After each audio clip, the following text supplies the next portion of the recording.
আসসালামু আলাইকুম। ওয়ালাইকুম আসসালাম। এটা নাহিদের নাম্বার না? না তো, কাকে কল করেছেন? আমি তো নাহিদকে কল করেছি। নাহিদকে কি একটু দেওয়া যাবে? না, রং নাম্বার। ও আচ্ছা, বুঝতে পেরেছি। নাহিদ বলেছিল তার একটা সুন্দরী বোন আছে। আপনার ভয়েসটা তো খুব মিষ্টি। আপনি কি ওর বোন? আপনি কোথায় কল করেছেন? নাম্বারটা ভালো করে চেক করুন। নাম্বার তো ঠিকই আছে মনে হচ্ছে। ও হ্যাঁ, মেবি 6 এর জায়গায় 9 টাইপ করে ফেলেছি। আচ্ছা, কিছু মনে করবেন না, ভুল করে ফেলেছি। একটা কথা জিজ্ঞেস করতে পারি? হ্যাঁ বলেন। আপনার বাসা কোথায়?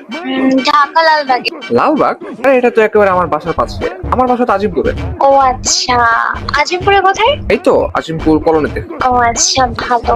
বাই দ্য ওয়ে, আপনি কোন ক্লাসে পড়েন? এত কিছু কেন জিজ্ঞেস করছেন? না মানে আমরা তো পাশাপাশি থাকি, যদি একটু বলতেন আর কি। আমি বেকারনেসা থেকে ইন্টার কমপ্লিট করেছি, কালকে আমার রেজাল্ট দেবে। ও আচ্ছা আচ্ছা আচ্ছা, আপনি ইন্টার এক্সাম দিয়েছেন কিছুদিন আগে, কালকে রেজাল্ট। বাই দ্য ওয়ে, আমি হ্যাঁ। আমার পরিচয় দিচ্ছি। আমি ঢাকা কলেজের স্টুডেন্ট, বর্তমানে অনার্স সেকেন্ড ইয়ারে পড়ছি এবং আইএলটিএস এর প্রিপারেশন নিচ্ছি। কিছুদিন পরে আর কি অস্ট্রেলিয়া যাওয়ার চিন্তা ভাবনা আছে।